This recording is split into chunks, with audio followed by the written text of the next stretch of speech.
Hi hello బొరుగులు ఉప్మా లేదా ఉగ్గాని అండి. రెసిపీ చాలా ఈజీ, టేస్టీగా ఉంటుంది. బొరుగుల్ని వాష్ చేసుకుని బాగా స్క్వీజ్ చేసుకోవాలి.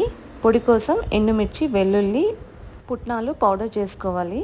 నచ్చితే ఎండు కొబ్బరి వేసుకోవచ్చు. కడాయి పెట్టుకుని హీట్ అయిన తర్వాత సరిపడా ఆయిల్ వేసుకొని ఆవాలు, జీలకర్ర చిటపట్లాడిన తర్వాత వెల్లుల్లి రెబ్బలు, సన్నగా తరిగిన పచ్చిమిర్చి, ఆనియన్స్ వేసుకొని బాగా గోల్డెన్ కలర్ వచ్చే వరకు ఫ్రై చేసుకోవాలి.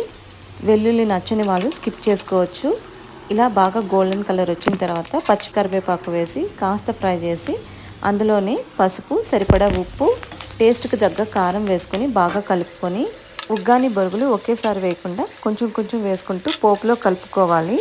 బొరుగులు బాగా వేడి పట్టిన తర్వాత ముందుగా పొడి చేసుకున్న పుట్నాలు, కొత్తిమీర వేసుకొని బాగా మిక్స్ చేసుకుంటే ఉగ్గాని రెడీ అయిపోతుందండి.